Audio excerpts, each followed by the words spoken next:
on their own rich data sets to make better predictions.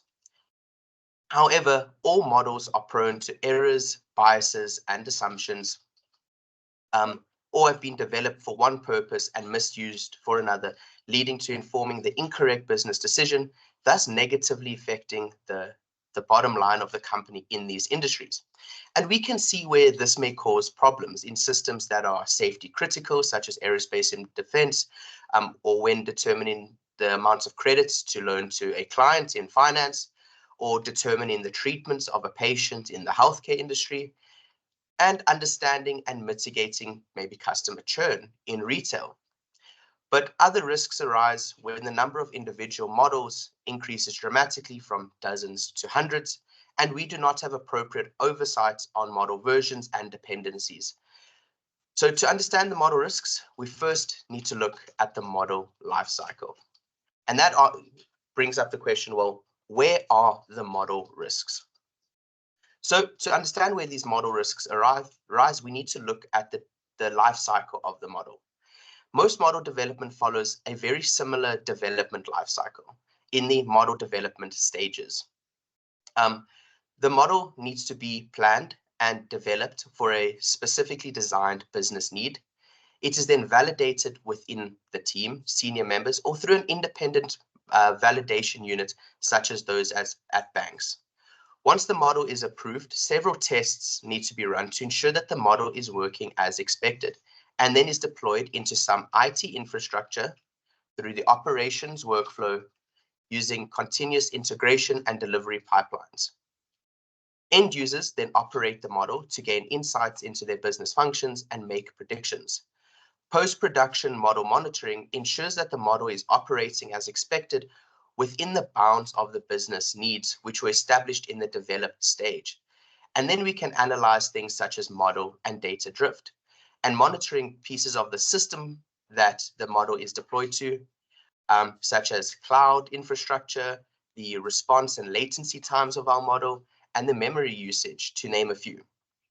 So there are risks associated with each stage of the model lifecycle that can negatively affect the outcome of the model, and in return affect the bottom line of the business, should these models be making the incorrect predictions.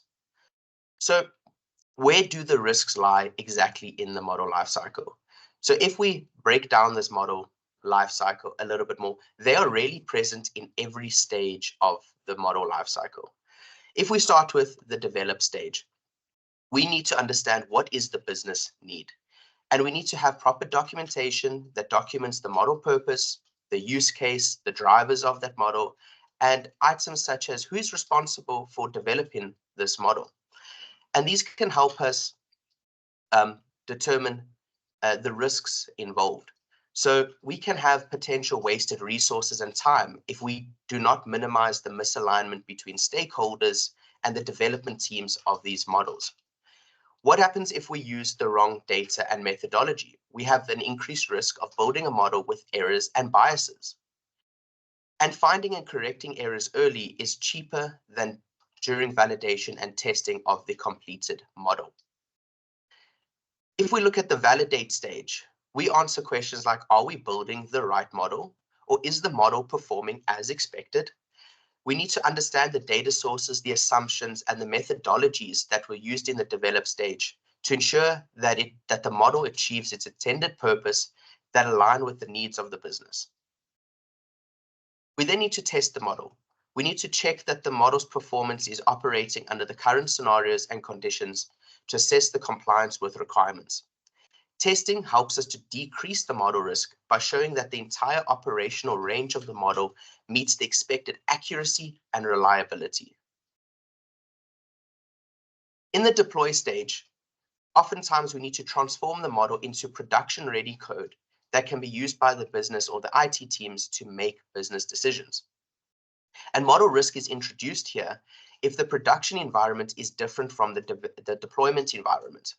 And delays in model deployment could result in inaccurate models being used in production if the model being deployed is out of date from the model that is in production. When we operate this model, we also need to ensure that the model that we are using is the correct version of that model for the production stage. We do not want to be using a model that is in development or that is being tested. We want to use the model that has been approved for the business. And then, of course, we need to monitor. So once the model is deployed, risk is still assessed through ongoing monitoring of the model. We need to track the model's reliability, the accuracy and consistency over time, and identify changes or trends that may affect its performance. Assumptions under which a model, we need to check the assumptions under which a model is created. We need to look at the input data and the drift and see if there's any degradation to our model's performance.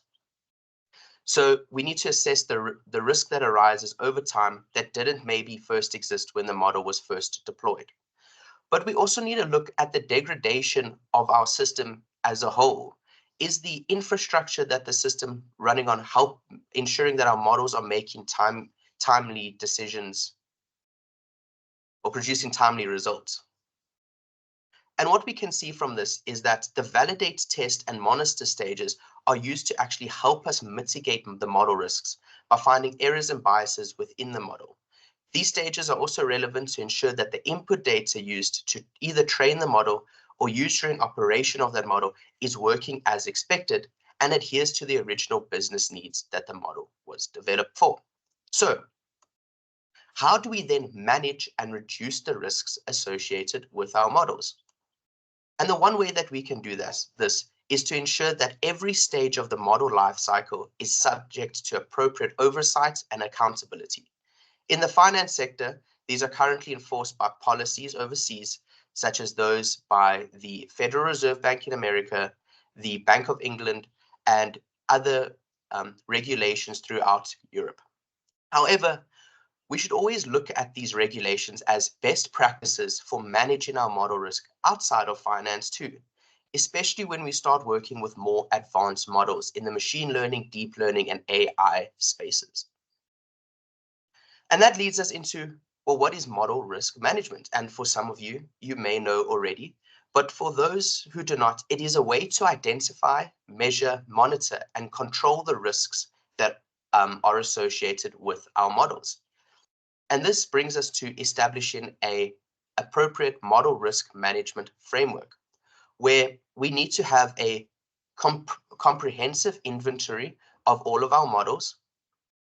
This allows us to maintain a comprehensive inventory of all of our models used within the organization, including their purpose, data sources, assumptions, limitations, and dependencies. We also need to set up a clear governance structure. So we need to establish clear roles, responsibilities, and reporting lines for model risk management. This includes defining the responsibilities of the model owners, the validators, and the oversight function, and identifying who these people are. We also need to have clear risk assessment and classification. So developing a systematic process for assessing and classifying model risk based on factors such as complexity, materiality, and potential impact on decision making. We also need to have an independent model validation, and this is very prevalent in the banking space. So conducting independent validation of models by qualified people who are not directly involved in the development or use. Validation should include thorough testing of model assumptions, methodologies, and outputs. And we spoke about this when we were identifying our model risks. We also need to have documentation and transparency on our models, ensuring that all aspects of the model development, validation, and ongoing monitoring are well documented to provide transparency and facilitate auditability. We also need to have model performance monitoring, implementing robust processes for monitoring the ongoing performance of models, including tracking model errors, biases, and changes in the input data or operating environment. And we will see a more detailed example of this coming up. We also need to have oversight of our model change management, establishing procedures for managing changes to models, including formal review and approval processes, documentation of changes, and validation of modified models. And then, of course, model retention and decommissioning, defining the criteria for retaining or decommissioning models based on factors such as obsolescence, relevance, or changes in business requirements. And this becomes quite important in the machine learning world, where underlying data may change very, very quickly. And we need to be able to decommission our models as appropriate to put new models into production. So this leads us more to a tooling and architecture conversation, where we can start bringing our model risk management framework in.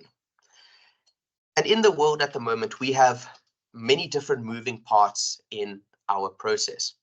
We have development teams, we have enterprise systems, and we also have people operating and monitoring our day-to-day business. And all of these different pieces are interlinked. We could have development teams all developing in a multitude of different languages, using different source control platforms.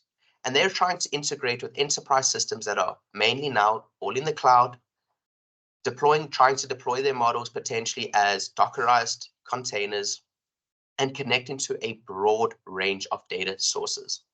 And our operations and monitoring teams are either trying to use web applications to streamline their day-to-day processes, or they are monitoring these and creating reports through a variety of different platforms. But every step of this needs to have some sort of model risk management framework and oversight attached to it.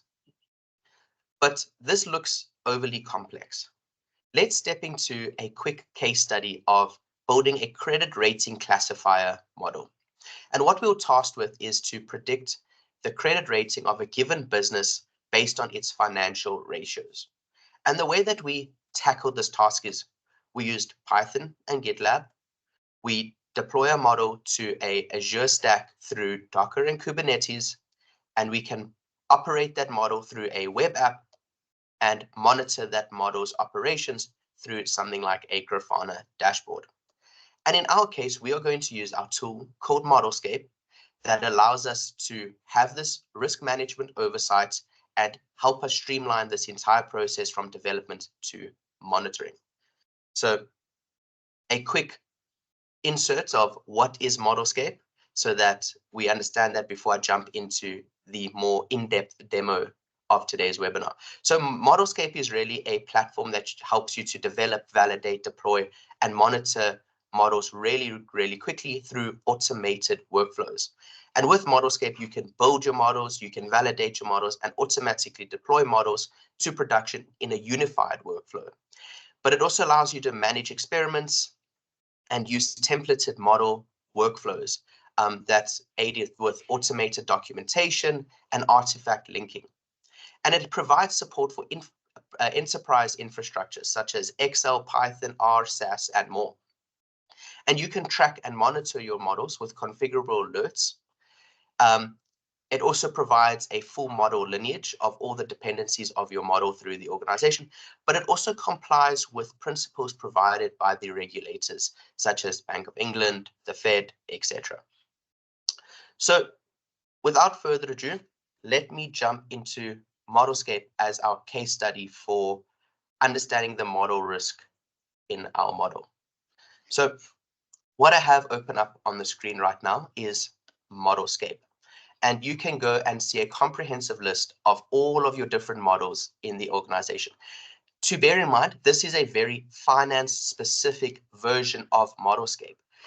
So you can see we have credit rating models, we've got probability of default loan models, we have EAD models, but it doesn't just have to be finance models. Modelscape is very customizable to the models that you need or that you have within your organization.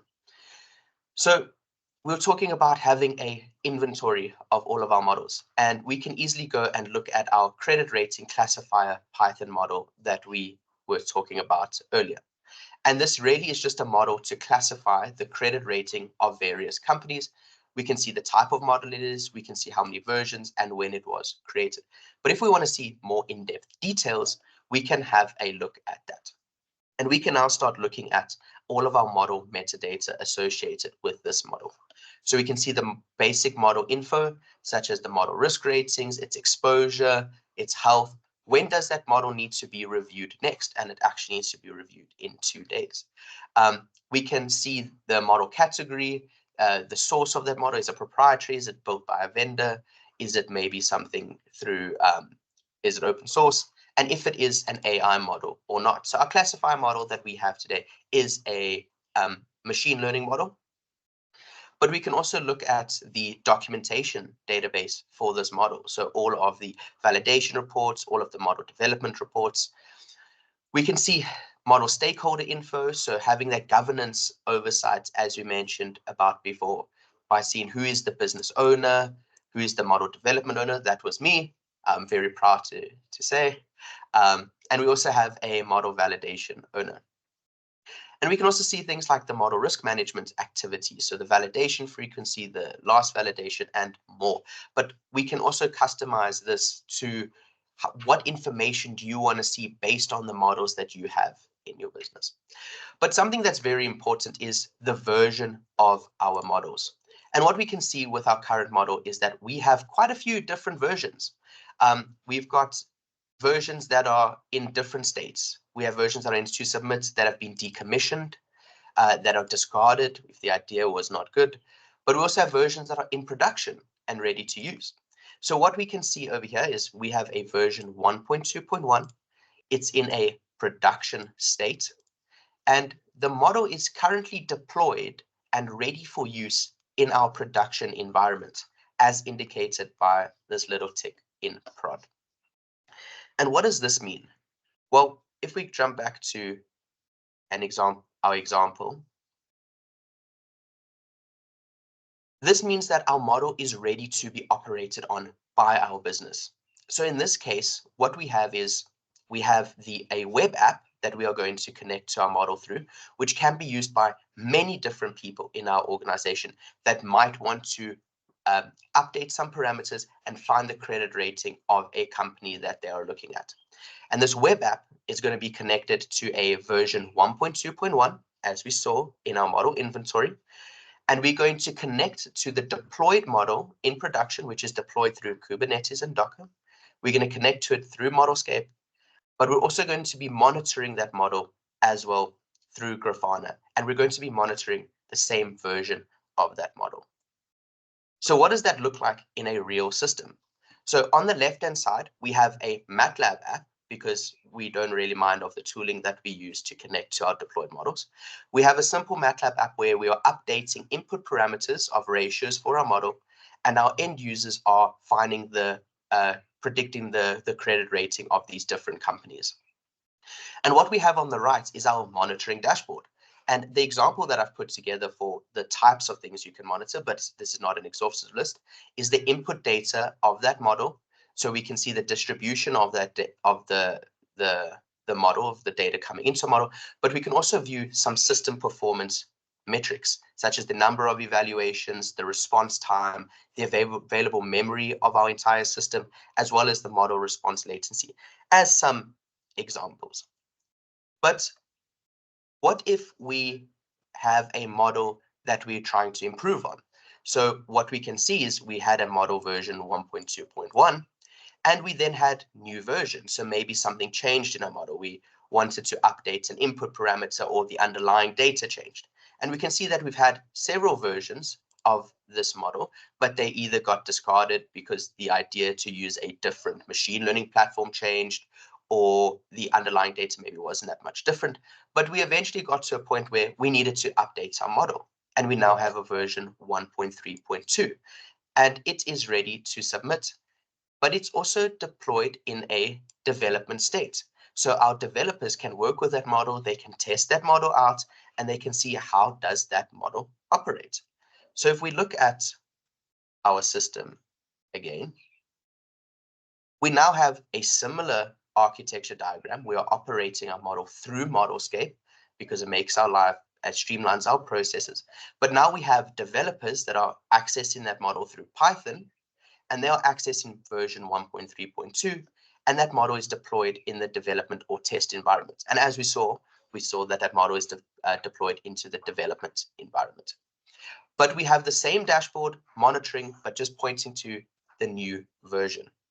And that kind of looks something like this, very similar, except now on the left-hand side, we have our developer that is testing our model out by sending random inputs of data to our model through Modelscape in Python this time.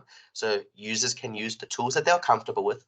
And what we see on the right-hand side is the exact same dashboard, but is now pointing to the different version of the model that is deployed to a different deployment environment.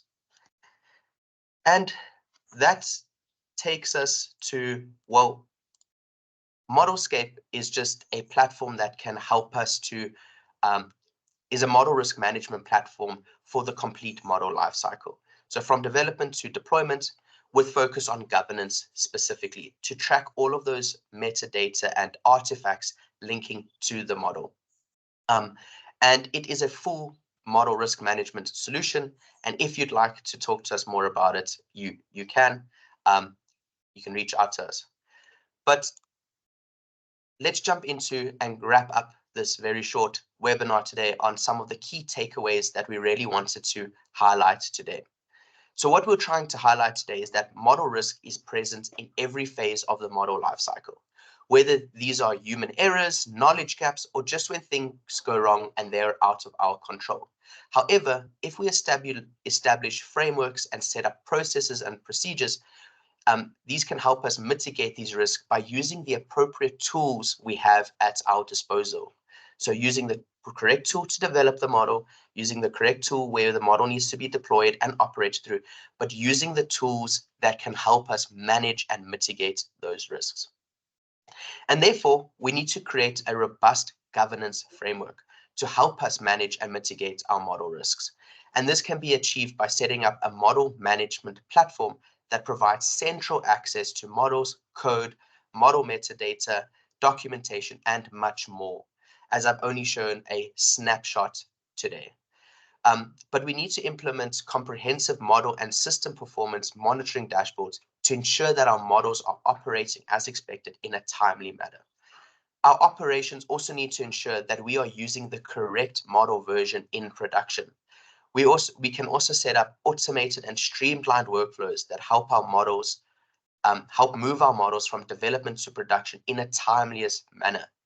However, there's a lot of tooling available for building, cloud deployment, data storage, and dashboarding. And companies should use what they are comfortable with to use. Our governance system should integrate with the infrastructure in place already to help streamline the risk management of our models. And if you want to hear more, we did a podcast a couple weeks ago, and it is releasing tomorrow on South Africa's Financial Frontier, where we talk about a little bit more about the model risk, model ops, MLOps, and more. And you're welcome to find us on Spotify and all of the other platforms where podcasts are available. So thank you. You can find out more on the Modelscape page if you want to find out how you can manage your model risk in your MLOps processes or life cycles or model ops stages, or LLM ops is something we're working on as well to manage those models. And you're welcome to contact us. And yeah, are there any questions?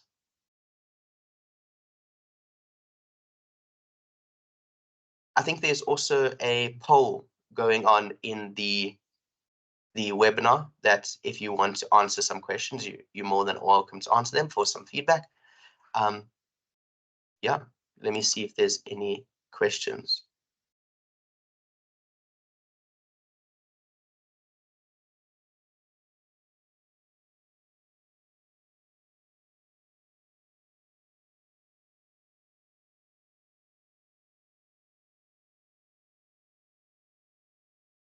Okay. To note that the webinar recording will be sent through in the coming days.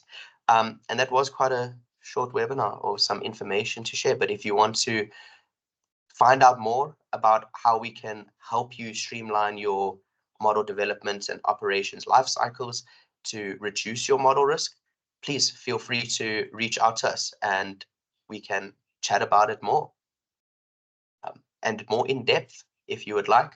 there's a rabbit hole of information that we can go down when it comes to model risk management, as well as MLOps and model ops and all of these new things like generative AI, and how do we manage those models correctly in our environment and make sure they're deployed and they're operating as expected. Cool.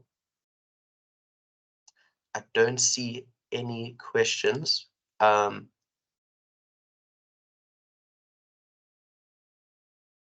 Yeah, awesome. Thank you very much, everyone. Have a great Wednesday further.